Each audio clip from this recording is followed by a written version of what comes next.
Hi there, Karen here. This is a journal page where I'm trying something a bit new. I've seen other people do it, particularly Marta from Maremy Small World. It's building up texture using bits of paper. So I've got lots of bits of paper from my stash, all mostly black and white. Some I do introduce a bit of colour a bit later on, but at the moment I'm just tearing up small scraps of paper and sticking it around this double page. It's the old book that I'm using that I've used a couple of times before. It's not very strong, and I've stuck several pages together to try and give it a bit more strength, but I'm not sure how much longer I'll be able to use it because I've actually used quite a lot of layers on this page, but I thought it was a bit of an experiment, really. I thought I'd give it a try, and I've seen it done, and I think it's really effective if you get it done right. And it was really fun to do, just tearing up scraps of paper. This is a piece of paper with lots of words on it, and I'm just sticking on in different directions and just covering the page, really. I'm using Mod Podge to stick the paper onto the page, so I'm using it as glue but also as a sealer, so I'm sort of using it over the top of the paper. And this is a bit of music paper. It is actually blue rather than black, but by the time it's all covered up, you can't really tell. So I'm just kind of keep on going and filling in all the spaces, covering up the page with all these bits of paper. And it was definitely something new. I've not done this before, but I've seen particularly, as I say, Marta doing it from Maremy Small World, and her pages come out beautiful. But mine doesn't really come out beautiful, but you have to remember it was an experiment. I've used a doily and I've cut that into pieces and put that around the page to add a little bit of a laciness. Now, I had a bit of a kick on doing Zentangling a year or two ago. I ended up with lots of these little scraps of paper that I'd Zentangled. They're squares of paper, and you just fill them in with various little patterns of Zentangling. I had a book and I followed that. But they're just sitting in a folder, so I thought I'd use them on this page and just make it sort of slightly different pattern, I suppose. It's got a bit more, it's a bit darker than the other pages, so I thought it would just add another dimension. And then I've gone into my little box of tags there. I've got a whole load of tags, and I'm trying to pick out tags that have either got they've got a bit of pink on them or a bit floral, because I'm going to use some pink paint and colouring later on. So I've just picked out, so that's a pink leaf. I think that's an old Imitan tag. And then there's some little frames that I've cut out of a paper that was all frames, and I'm just popping them around the page.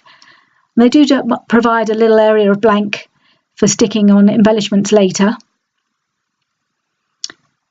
So that's me pretty well finished on sticking bits of paper. Now I'm going to use this really pretty napkin or serviette, which is really, really thin, and just tearing off flowers and different bits, that just roughly tearing them to stick them on and add a bit more colour.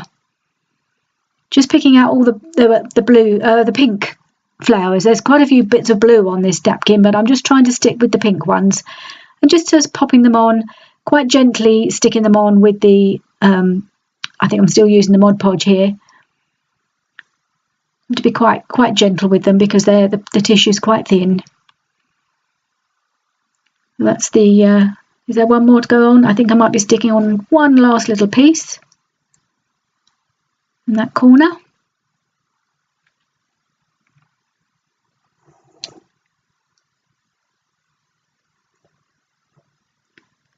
And the final bit is I'm now just adding some white gesso to the areas around to try and blend all the bits of paper into the background a bit. So I'm just softening all the edges with the white gesso, and just covering up the writing on the book behind, just to give it all a little bit more unity as a page. So all the areas are just softened there and blending into the background. And then I thought I'm trying, this is another experiment. I was really going very experimental with this layout. I had this old string bag. It's actually had some fruit in it, and I thought it might make some quite interesting texture on the page. So I thought I'd just give it a go, try sticking it on. Just laying it on there, thinking, well, you know, how will that look? And I'm just going to cut a piece off, and I have a piece on each page, and I'm going to be using the white gesso because it's quite thick white gesso, this one, and so it will it'll cover up the colour. So I have to try and get rid of the red because the red doesn't really go with the rest of the page because it's red rather than pink. So I'm using the gesso to stick it to the background, but also to cover up the colour. You'll see me doing it here, just the one layer, but actually I think I ended up having to cover it 2 or 3 times to get rid of the red, to make it completely white. So you're ending up with just the texture, but not the colour. I was just sticking this smaller piece down on this side. I had to give it quite a while because I did cover it several times, and it had to dry before I could continue and add the paint to the layout.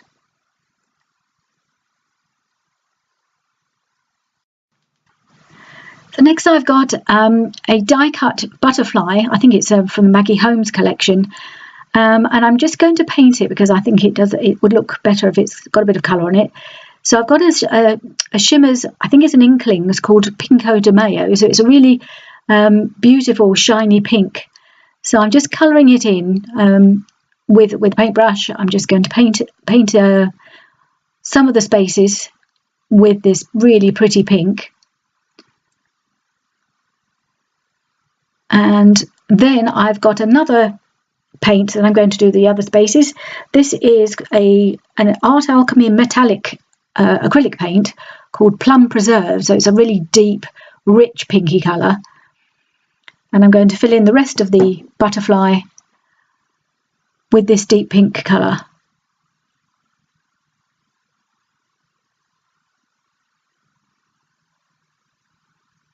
I'm using a really fine paintbrush here just to fill in the little spaces in between the lighter pink colour.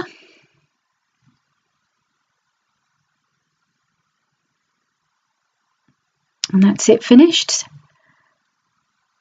So I put that to one side. So I'm doing this while the oh no, I haven't quite finished, sorry. I forgot I need to put some little pink pearls on it. I've just got just a little strip of pink pearls just to put down the body. So now the page is dry, and as you can see, all the net colour is now completely white.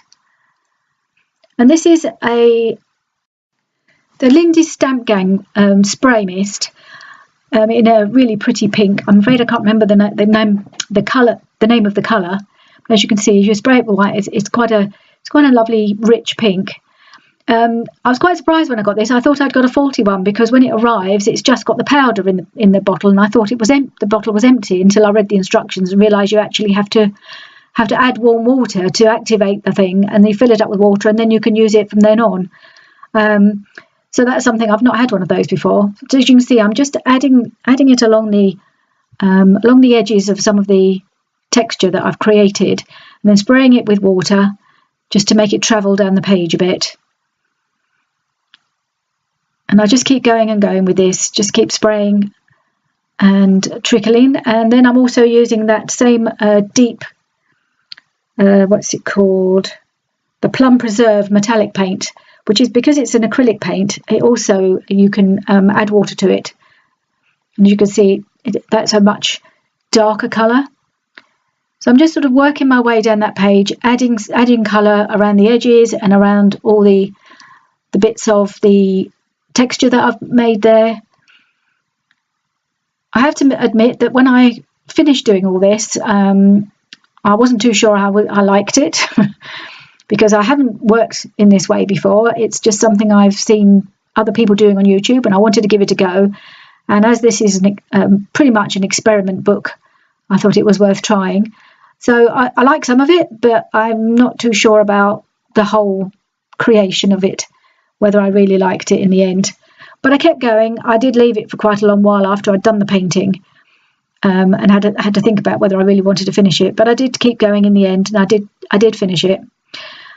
Using some of this Inklings, with the Shimmers paint, which is, I think it's an Inkling, it's called Pinko de Mayo. So adding a paler colour, it's all quite shimmery and pretty, just adding that around the page as well.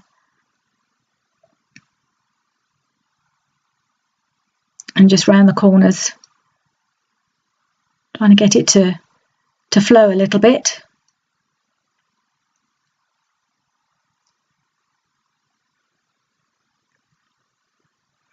And I started work on the other side in a similar way. So I've settled on the 3 colours. I've got the dark metallic paint, the Lindy Stamp Gang spray, and then the little pot of shimmers. So it's the three different shades of pink I'm working with. I decided that I would keep to just a bit of a black and white in the background and touches of pink around the page, rather than introducing another colour. I just wanted to stick with pink and just see where it took me. I was just playing and having fun. I mean, I did enjoy doing it. I just wasn't entirely sure I was happy with the whole effect once I'd finished. But sometimes I think, you know, even if you're not very happy with something, you still need to keep going with it and try and finish it off. I actually added this butterfly probably weeks and weeks after I'd done the painting. I started this layout well before Christmas, and I've only just finished it. I wasn't at all sure whether I was going to finish it, but in the end I thought I should just get it done and mark it up to experience, because I've learned quite a lot from doing it, and hopefully next time I do something like this I'll do a better job of it. So I picked out this sticker that says Dream Big, because I was dreaming big and then didn't really quite get to achieve what I had hoped. So I picked up this Tim Holtz book. It's called Small Talk, with lots of little phrases on it. So I picked out this phrase. I'm just trying to decide where to put it. And it actually says, do what you love what you do, which I thought seemed fairly appropriate, because I did have fun and I really enjoyed doing it. As I say, I just wasn't entirely happy with the results. And then I found another little phrase which I thought was really appropriate to this page, and it just says, never give up. Because in the end, I talked myself into finishing it off. So that's what so that was the final thing, is to tell myself not to give up, keep going, and then learn from your mistakes, is what I'm sort of coming towards. So this is the final layout. Thank you for joining me. Please subscribe if you enjoyed it. Bye for now.